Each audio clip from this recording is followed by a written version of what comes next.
Today, we are diving into an absolutely incredible feat of engineering. This is the story of how thousands of people built, from scratch, an entire fleet of the world's largest and greenest container ships. It's a wild ride. So, to really get why this project is such a big deal, you have to start with this number: 90%. A staggering 90% of everything you and I buy, use, and consume travels across the ocean. Seriously, from the tiniest screw to the biggest car, it all comes by sea. The scale of global shipping is just almost impossible to wrap your head around. And as you can imagine, that colossal scale comes with a colossal environmental footprint. For decades, the entire industry has run on heavy, polluting fuels. So the big question for engineers and shipping companies has been, is it even possible to move all the world's stuff across oceans in a much, much cleaner way? Well, one French shipping company, CMA-CGM, decided to take that challenge head on. They launched this incredibly audacious mission to build a totally new class of container ship. And not just one, but 9 of them, all powered by a much cleaner fuel, liquefied natural gas. So what does one of these finished behemoths actually look like? Well, honestly, the sheer size is just mind-boggling. The scale is almost hard to really process. We're talking about a ship that's 400 meters long. That's 4 football fields laid end to end. It weighs as much as 7 Eiffel Towers, and that's before a single container is loaded on board. And speaking of containers, if you lined up all 23,000 it can carry, that line would stretch for 150 kilometers. It's not really a ship, it's more like a floating city. But here's the kicker. How do you build 9 of these giants in just 2 years when one ship normally takes a year and a half? The answer is this really ingenious method of modular construction. And the whole process starts with fire, a whole lot of it.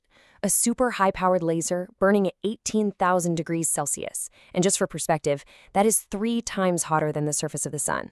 Slices through these massive sheets of steel like a hot knife through butter. Now, this is the secret to their speed.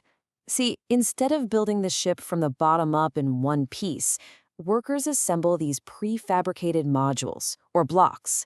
These massive sections are all built at the same time, all across this huge 4-kilometer-long shipyard. And we're not talking about empty steel boxes here. The blocks range in size from a small room to a whole multi-story building, and they come pre-fitted with all the pipes, wiring, and other systems already installed inside. It's literally like building with giant, high-tech Lego bricks. Okay, so once these blocks are lifted into place by these gigantic cranes, they have to be fused together. For just one ship, this requires an incredible 1,250 kilometers of welding. The precision needed is just immense. A single millimeter error in joining these massive sections could compromise the entire structure when it's facing the brutal forces of the ocean. No room for error. But the real innovation, the true heart of this greener giant, isn't the steel hull. It's the revolutionary fuel system that's tucked away inside. The ship is designed to run on LNG, which is a much cleaner alternative to traditional fuel oil. But there's a huge catch. To keep natural gas in a liquid state, you have to store it at an unbelievably cold -161 degrees Celsius. If it gets any warmer, poof, it turns back into a gas and expands. So this created a massive engineering problem. How in the world do you build a fuel tank that's big enough to power a ship across entire oceans while also keeping it colder than an Arctic winter 24/7?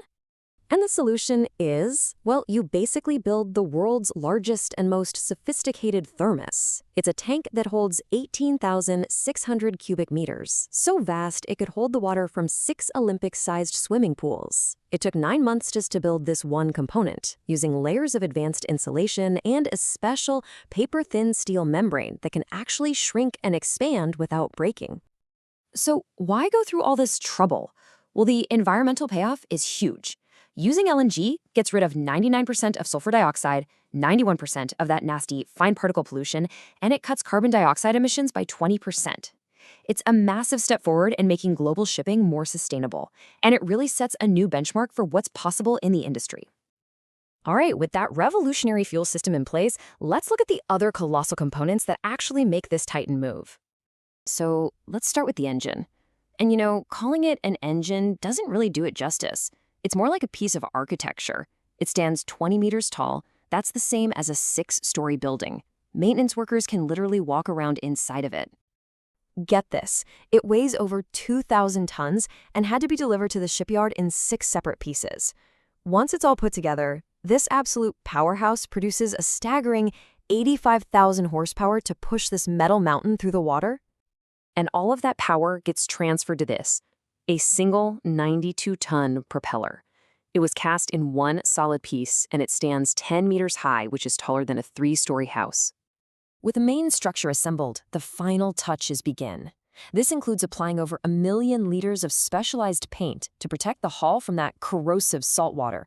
And then, finally, the very last block is lifted into place, the command bridge, the nerve center where the captain and crew will guide this vessel across the globe. So after a year and a half of just relentless work, the first ship is finally ready to meet the water. The pace of this whole project was just incredible. From the very first cut of steel to a fully assembled ship took only 18 months. Then, after 15 days of grueling sea trials, testing everything from the engine speed to the emergency brakes, the ship was approved. And in just 24 months, the shipyard did what seemed impossible. They delivered a full fleet of 9 of these revolutionary vessels. This project wasn't just about building a ship. It was a story of thousands of workers, incredible precision, and just sheer determination. It's a powerful testament to what's possible when human ingenuity decides it's going to move mountains of steel. These ships are out there right now, sailing the world's oceans, cleaner and more efficient than ever before. It really leaves you wondering, doesn't it? What's the next great challenge we're going to solve?